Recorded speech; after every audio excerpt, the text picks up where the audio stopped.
In a past life, a rich lady tossed a cool million my way and demanded I ditch my hubby.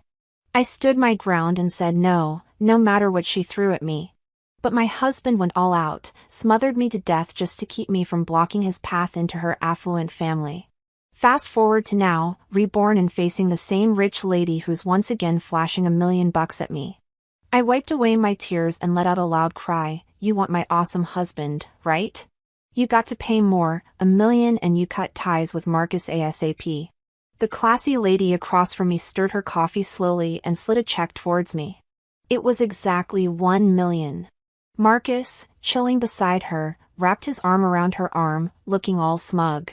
Emma, I'm the heir to the Sterling family. You're just a small-town girl and not worth my time anymore. Sign the divorce papers now or you'll never get into the Sterling circle. Tisk, trying to act like a high-class heir but totally lacking that wealthy vibe, he looked like a total clown. Deep down, I despised this jerk who was ready to bail on his wife before even fully joining the rich family. But outwardly, I grabbed Marcus' sleeve, crying with tears and snot streaming down my face. Marcus and I have been together for 5 years, why tear us apart? Don't forget we've been tight since college. Marcus shoved my hand away, looking disgusted. Let go, you've messed up my clothes, these are expensive and you can't afford them. If I knew I was the Sterling heir, I'd never be with a broke guy like you. Someone worthy would be a lady from a family as rich as the Sterlings. The noble lady frowned, getting impatient. I'll give you $2 million, divorce quickly and don't ever show your face here again. Seeing the drama drag on, I dried my tears and countered. She wants my beloved husband, you got to pay more, make it $10 million and I won't sign even if it kills me. Don't even think about killing me to keep me quiet, I was ready for that before coming here. If I vanish mysteriously, the cops would catch on to my death instantly. Marcus and the noble lady turned pale, probably didn't expect me to ask for a whopping $10 million and that I was prepared for any outcome. If I hadn't been reborn, I wouldn't have thought of this. Because Marcus was the Sterling heir lost since childhood and I refused to sign the divorce papers thinking it'd be awkward bringing me into their elite family and wanting to marry someone wealthy. So my husband, whom I loved for 2 years and married for 3, suffocated me to death with a pillow in bed. Thank goodness I'm back, this time I won't repeat the same mistakes. The divorce was bound to happen, but before that, I wasn't asking too much by demanding compensation for my lost youth and the death I endured, right? The noble lady was clearly hesitant, but Marcus had been struggling financially for too long. Now that he found out he was the heir to a wealthy family, he was eager to ditch me, his old and unattractive wife. He immediately told the noble lady, Mom, our family is loaded anyway, just use the $10 million to get rid of this woman. I'm the Sterling heir who's going to marry a lady from a similarly wealthy family, we can't let her bug us. Ignoring the cold glare flashing in her eyes, Marcus kept talking, dreaming of marrying a rich girl. Sitting across from them, I saw everything clearly. I wasn't in any rush with Marcus acting as this unexpected ally, the noble lady had to pay up even if she didn't want to. Sure enough, after a bit, she agreed. $10 million, deal, but you got to sign the divorce papers now. I agreed without hesitation. The Sterling family's lawyers arrived super fast, in just 10 minutes their lawyers came over with the divorce agreement draft. I took it and read through it. Besides the complicated legal jargon I didn't get it, basically meant after the divorce we'd have nothing to do with each other. I couldn't use any excuse to bother the Sterling family or harass Marcus anymore. I glanced subtly at the noble lady who was calm and collected, as expected from someone from a big family. She had everything figured out this way, even if Marcus disappeared later, no one would make a fuss about it. The Sterling family would naturally be much safer. I twirled the pen in my hand and didn't sign right away. Marcus urged impatiently, what's taking so long, sign it quickly, seriously, he was freaking out that I'd back out. I leaned back comfortably on the soft seat. What's the rush, your lawyers are here but mine are still on their way. Grace, the noble lady, paused with her coffee but said nothing. Marcus asked quickly, your lawyer, what do you need a lawyer for? I smiled faintly at Grace and replied, of course it's to have Grace declare the $10 million as a gift, what if I sign the divorce first and then Grace takes the money back? Marcus was super annoyed with my petty move. Look at you, all scruffy and stuff, not exactly presentable. My mom's a wealthy lady, 10 million is just the price of a handbag for her, she won't back out on her promise to you. A hint of guilt and embarrassment showed on Grace's face. Oh, I guess I was right. I patted my chest and put on a scared look. I'm timid, so of course I got to be prepared. You two are wealthy, no way you'd haggle with a regular person like me, right? These flattering words made Marcus feel at ease. He waved his hand generously. Since you're so inexperienced, I won't argue with you. I laughed secretly to myself, he didn't have to pay the money himself yet he was so generous with other people's cash. Look at Grace's white-knuckled fingers, I bet he won't escape when he goes back. After my lawyer arrived, he reviewed the agreement drafted by the Sterling family's lawyer and nodded, showing no issues. Marcus quickly asked, "Can you sign it now?" I tapped the table and said, "I can sign but there's a condition to add, all the property at home belongs to me and you leave with nothing." Marcus was stunned for a second, then glared at me angrily. "Emma, how dare you ask me to leave with nothing?" I couldn't help but roll my eyes. "Marcus, don't forget your status, you've already joined the Sterling family, you can have anything you want, why fight with me over a few savings, cars and houses?" Grace was clearly worried things might get messy if things dragged on. She urged Marcus, "She's right, the Sterling family has everything, why are you still arguing over that small property?" Marcus's expression relaxed. "All right, you can have it all." After the agreement was finalized, we quickly signed our names. All that was left was to wait a month for the divorce certificate. Before leaving, Marcus arrogantly lifted his chin, showing a sharp jawline. "Just live on this little money for the rest of your life, small town girl." I gracefully gave him the middle finger.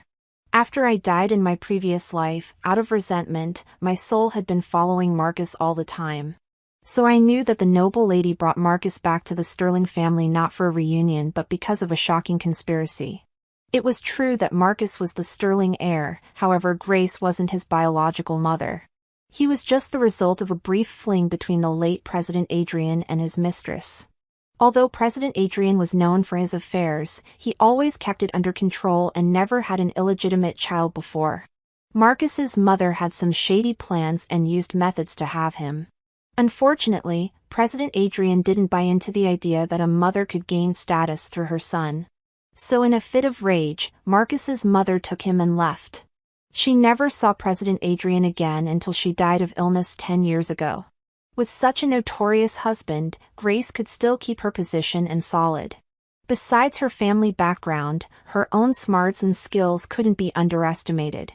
Such a woman wouldn't be dumb enough to bring back an illegitimate son to compete with her own son for the family fortune.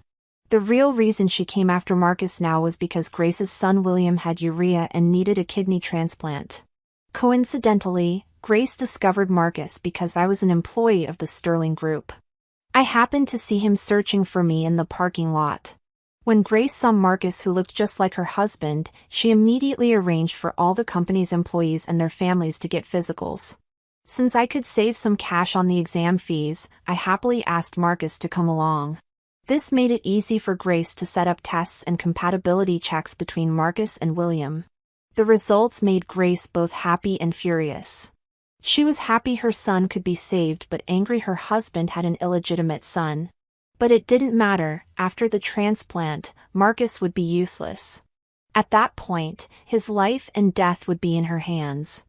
So Marcus lived a luxurious life, he thought his fortune had changed and that he was set to live the high life as an heir. Little did he know it was all a setup, like feeding a pig before slaughter. Once he was healthy, he'd be sent to the slaughterhouse. But none of that mattered anymore, our relationship as husband and wife had already been crushed by him with a pillow in my previous life. Now I just wanted to watch him fall apart.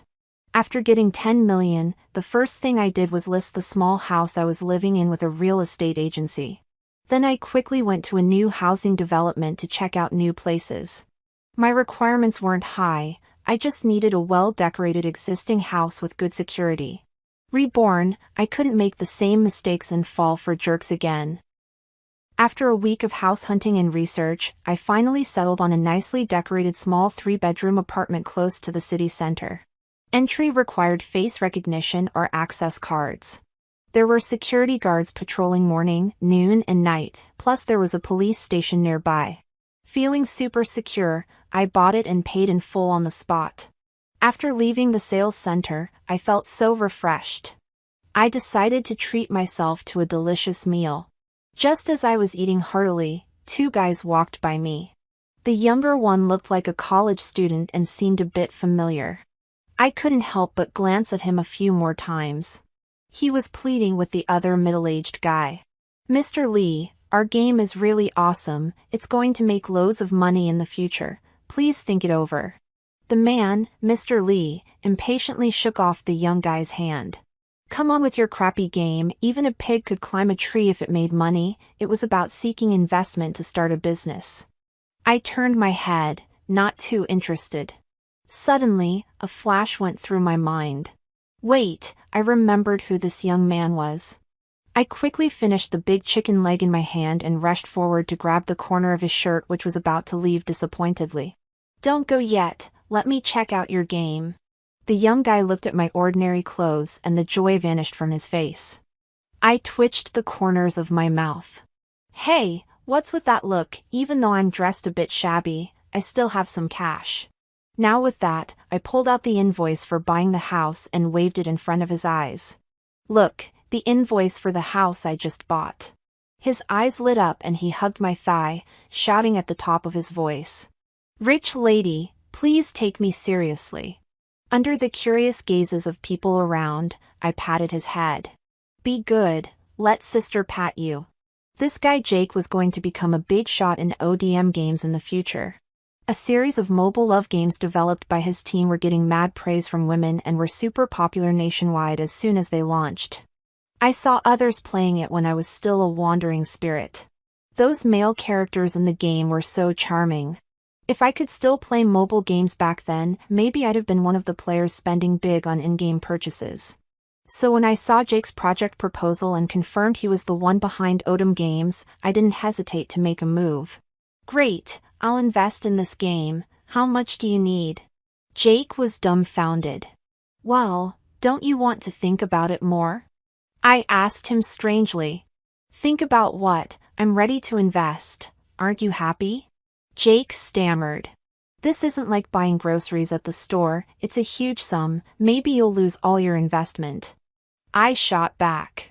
"Do you even have any confidence in yourself?" He immediately stiffened and said, "Of course not, I believe our game will be a massive hit online." I slapped the table. "That's it, young people should be more confident, come on, I'll transfer the money after we sign the contract." Jake moved quickly. I spent over $1 million on a house in the morning and another $2 million investing in Jake's studio in the afternoon. The next day, using memories from my past life, I invested several million in stocks that were about to skyrocket. If things went smoothly, I wouldn't have to worry about food or clothing for the rest of my life, even if I stopped working. I could already imagine the money rolling in burying me. After finishing all these tasks, I hummed a tune and headed to work leisurely. My colleagues joked one after another, asking if I'd found some money recently since I was so happy. I smiled and bought each of them a cup of milk tea. I ditched that jerk, congrats to me. My colleagues were stunned for a moment. Once they realized what was happening, they didn't ask too many questions but congratulated me on my decision. Congrats on becoming single again. Unfortunately, my good mood was short-lived when a familiar stranger interrupted.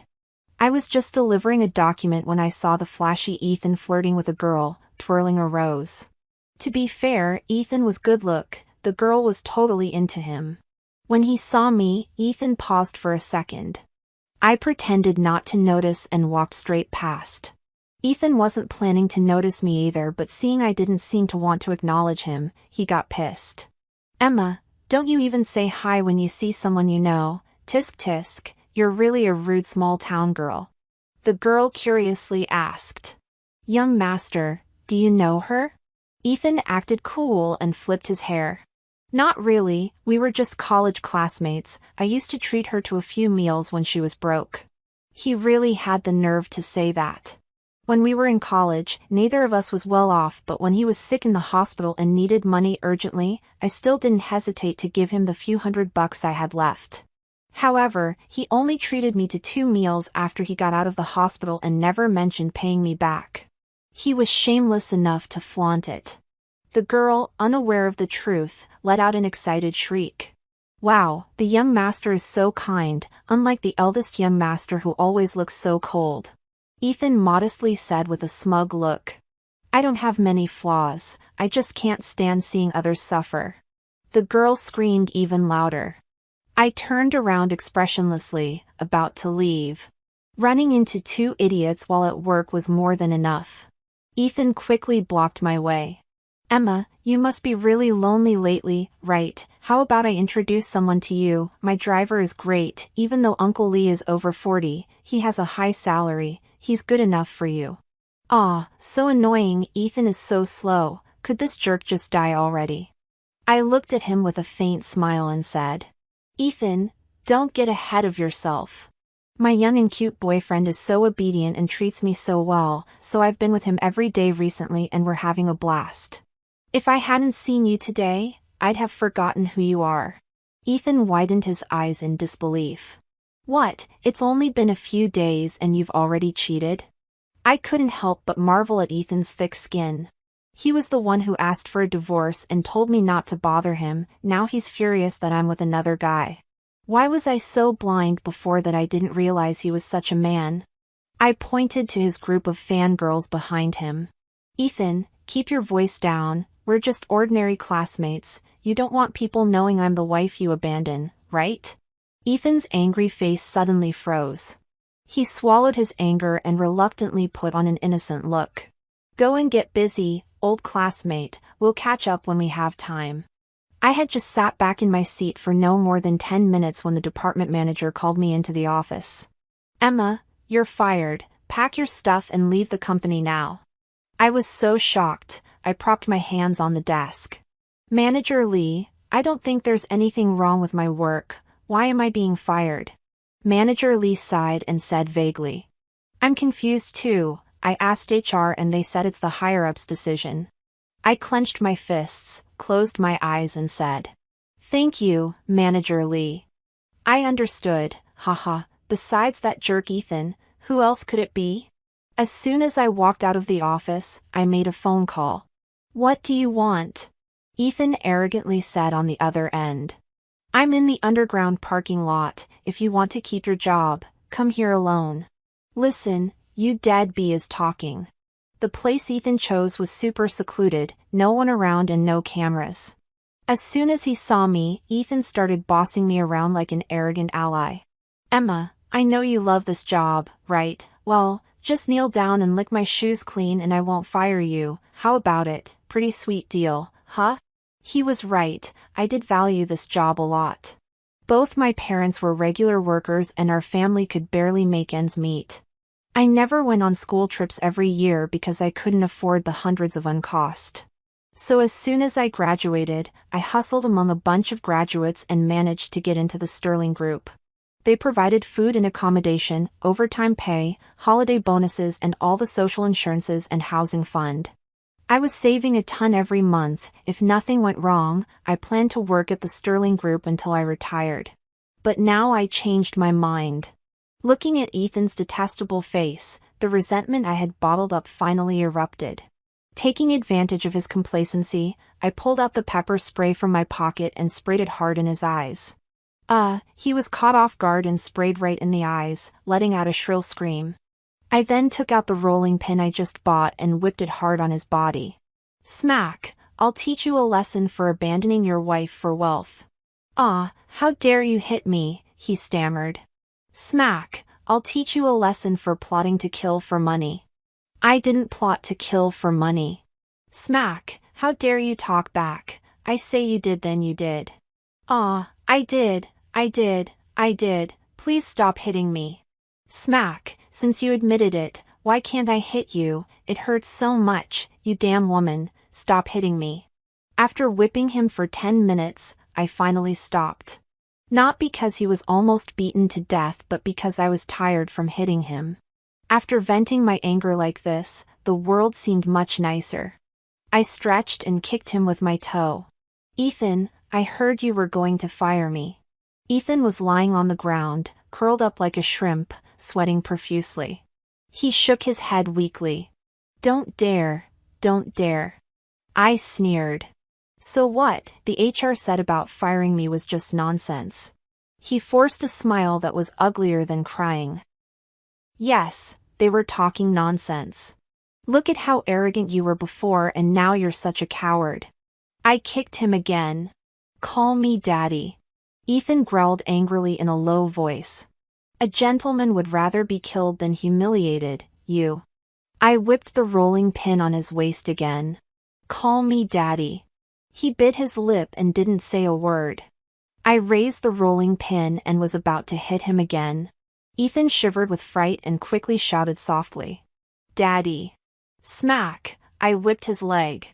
"Didn't you have breakfast?" Louder.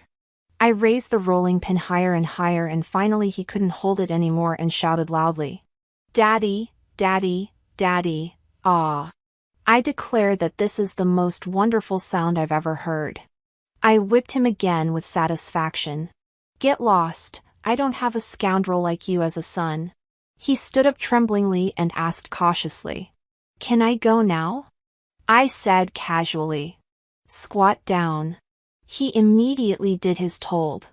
I said, "Didn't you just want to fire me and make me leave? I've decided to do as you wished. However, it's not that you fired me, it's me who quits the Sterling Group. You tell HR to issue a statement that it's a non-fault dismissal and the Sterling Group has to compensate me with 3 months' salary. Do you hear me?" Ethan didn't dare say a word and could only nod obediently. I hugged my arms and sneered. "I know what you're thinking, you just want to cause trouble for me after leaving safely by messing with my resignation procedures, right?" Exposing his thoughts, Ethan's face turned terribly ugly. "You must be planning to take over the Sterling Group while President Adrian is hospitalized, right?" I had already recorded everything that happened and sent it to my lawyer friend. "Listen up, if you dare lay a finger on me, whether I'm dead, injured or missing, this video and the story of you abandoning your wife to join the wealthy family will be made public online. Guess if the board of directors of the Sterling Group will want a President Adrian who's surrounded by scandals." I knocked his face insultingly with the rolling pin. "If you don't believe me, just give it a try." Under the threat of the rolling pin, Ethan could only do as I said. After getting the compensation, I left the Sterling Group without looking back. Even if he hadn't fired me, I didn't want to stay there anymore. God knows if I continued working there would I get killed by Ethan again.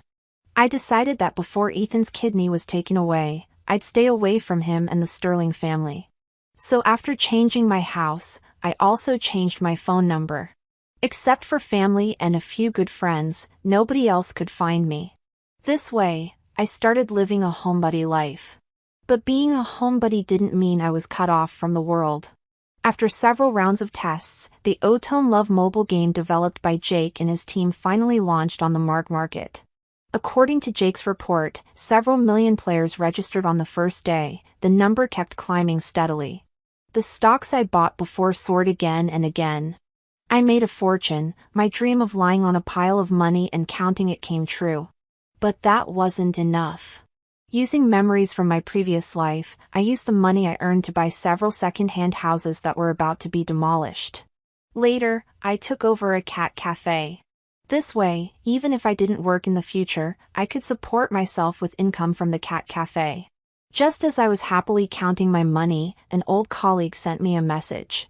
Ethan had been kicked out of the Sterling Group as I expected. Ethan was indeed planning to take over the Sterling Group after I left. He started mingling with the senior management and shareholders. Unfortunately, his weak skills didn't match his inflated ambitions. He couldn't understand professional terms, messed up documents and acted all high and mighty at business banquet. The partners were so pissed they walked away on the spot. Moreover, Grace couldn't just watch her illegitimate son take away what belonged to her own son. After messing up several projects, Ethan was kicked out of the Sterling group by Grace. She said he could come back when his abilities improved. That was a big promise. Anyone with a discerning eye could see Ethan would only be the second heir for life and wouldn't get involved in the Sterling group. However, I knew Ethan didn't have a future anymore. To celebrate this good news, I ordered a cup of milk tea for everyone in Jake's studio. Happiness shared is doubled. Who would have thought Jake, this guy, had the nerve to complain? Stingy, you only buy us milk tea when you're treating. Come on, you're a rich lady. Could you please treat us to something high-end, elegant and fitting your status? He was so picky even when getting something for free. I got angry, my fists clenched, but seeing everyone's tired and pale faces from working overtime all day, I softened. After all, they were just recent grads, still like big kids. 2 of them hadn't even graduated yet. So I waved my hand and said generously, "Arrange your time, I'll treat you to a day at the leisure center in the suburbs this Sunday." Yeah, long live the rich lady, sister. These big kids cheered together. Jake touched his chin arrogantly. "Since you invited me sincerely, then I interrupted him expressionlessly. "Then you can stay here and work overtime." After getting along with them during this time, I figured Jake was the type who'd get carried away with a little praise. I definitely couldn't be too polite with him. Jake pitifully grabbed my sleeve. "No, I'll go, I want to go." This time it was my turn to touch my chin arrogantly. "Since you beg me sincerely, I'll mercifully agree. However, you got to keep working hard after we come back and make more money for me." Jake wiped away the non-existent tears like a wrong little wife. "Damn it, I know rich people are heartless." His funny look made us all burst out laughing. Staying with these young folks made my mindset feel younger too. Sure enough, this is what my wonderful life should be like. The leisure center in the suburbs was super famous, a holiday resort with baths, food and entertainment. It was well praised but pricey, so few tourists. When our group arrived, it was empty. It felt like we'd reserved the whole place. As soon as we got there, everyone scattered to their favorite spots. Since it was a rare chance to pamper myself, I went for a comfy hot spring bath. Rich people's enjoyments are so different from ours. I just took a hot spring bath, but it felt like all my pores opened, my body and mind were refreshed, so comfy. Well, I decided I'd double the pressure on Jake when I got back. I'd keep making money and come back here to play again. Just as I was sitting in the rest area drinking juice and daydreaming, there was a commotion at the front desk. One of the voices was Ethan. There was also a girl standing beside him. Judging by her dress and vibe, she was from a wealthy family. At that moment, Ethan was frowning and arguing with the lobby manager. "No way. Swipe it again," the lobby manager said patiently. "Mr. Ethan, the balance on this card is really low. You better use another card." Ethan had to take out another card from his wallet and hand it to the cashier. But after a while, "Sorry, Mr. Ethan, the balance on this card is still insufficient." I couldn't help but laugh out loud. This caught Ethan and the girl's attention. The girl looked at me curiously. Ethan asked me with an unfriendly look, "Emma, why are you here?" I leaned lazily against the wall and said, "Of course I'm here to have fun. I didn't expect such a big joke for me to watch." "Oh come on, the Sterling heir can't even afford it. I won't watch stand-up comedy without you in the future." Ridiculed by me, Ethan was so angry his chest heaved a few times. "Emma, don't go too far." I didn't bother to pay attention to him. Instead I turned to the girl and said, "Miss, you should keep your eyes wide open when choosing a man. A guy like him who can't pay the bill when going out but still tries to act tough is the worst." The girl nodded in agreement. "That makes sense." With that, she took out a card from her bag and handed it to the cashier. "Let me pay, Ethan. You helped me once before, now I'm repaying your favor. In the future we owe each other nothing." "Nice, I like girls who listen to advice." "Nice, I like girls who listen to advice," Ethan hurriedly explained, trying to win her back. "Don't listen to her nonsense. You don't know, I have a feud with her. She's making things up about me." "Jake, I really like you and want to be in a relationship with you." I couldn't help but interrupt, eager to add fuel to the fire. Oh, you like her but you don't even have money to pay for going out. Also, you said we have a feud. Well, tell me what's the feud between us?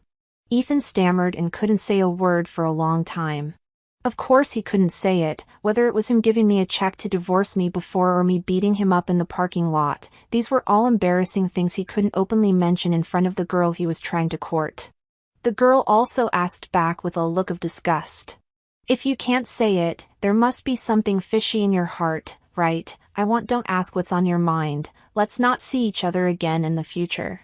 After swiping the card, she nodded to me and left quickly. Ethan glared at me resentfully.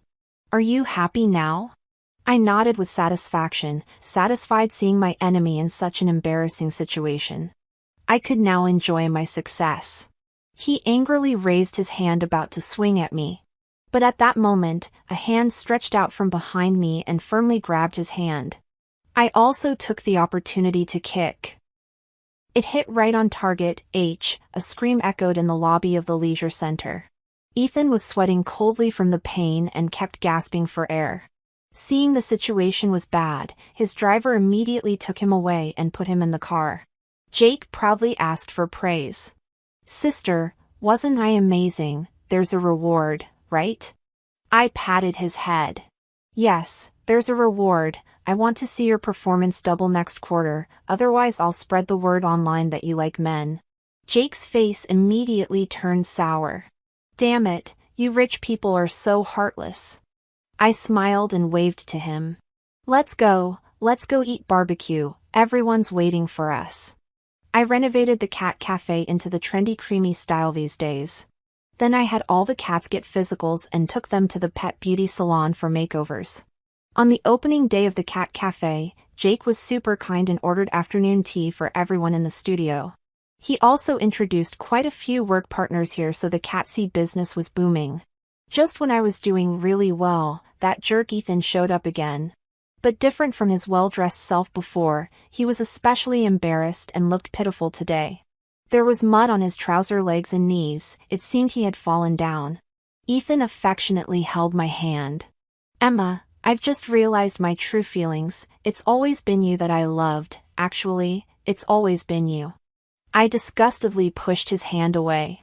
Spit it out if you have something to say. Don't touch me.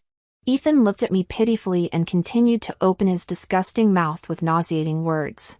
Emma, I know you've never forgotten me either. Now that I'm back, are you happy? I finally couldn't take it and threw the cat treat in my hand at him. Happy your ass. I don't know how happy I am after getting rid of you, this jerk. Why are you dangling in front of me? Do you know how expensive it is to wash my eyes? Ethan was so angry that blue veins popped out on his temples.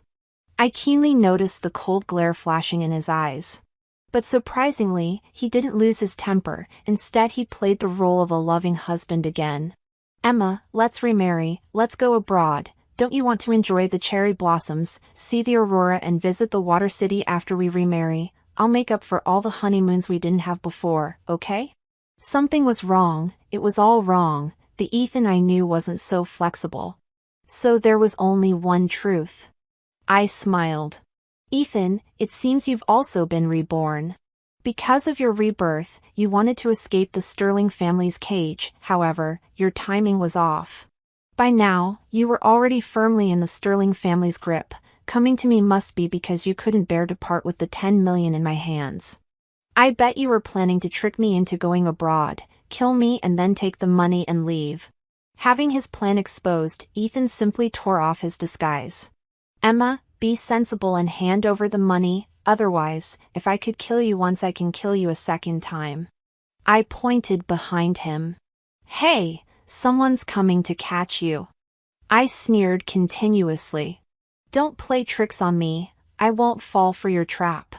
Before he could finish speaking, he was pinned to the ground by a tall, strong man in black.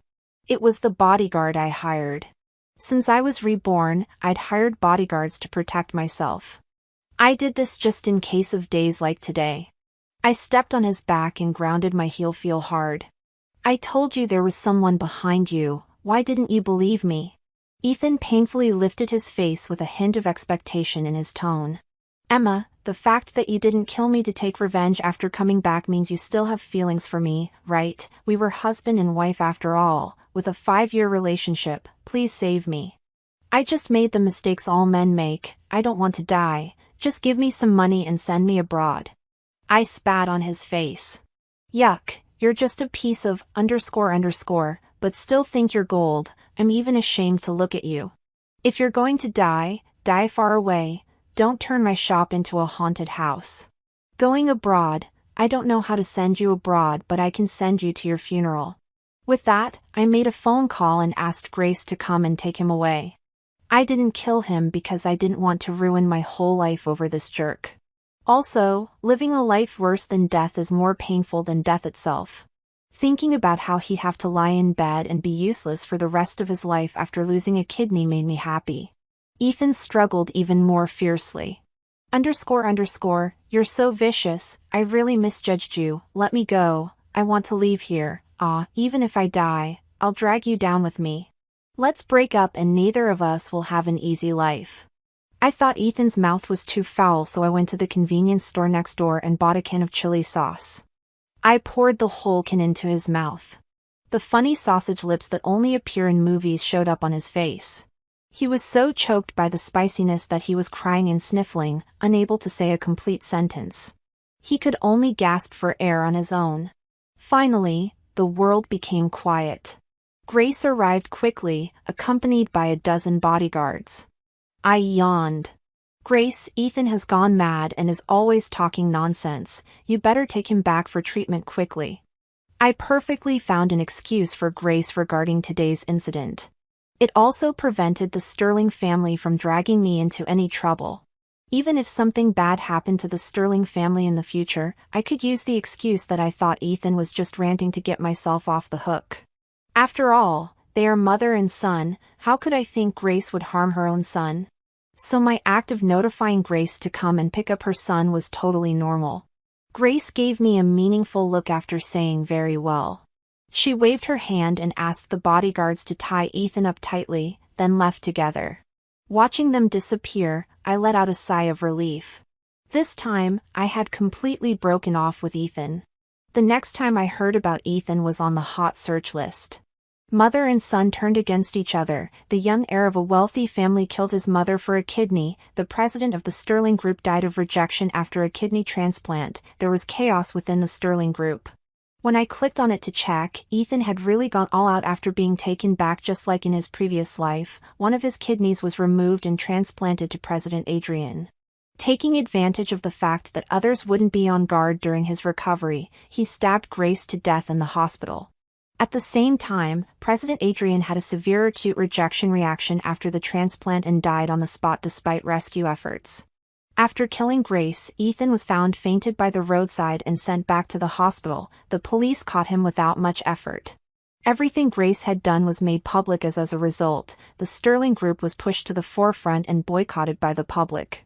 Moreover, with the person in power dead and without a leader, the Sterling Group was on the verge of collapsing. I was so happy that I clicked on all the relevant hot searches one by one to read them carefully. I even generously gave a like.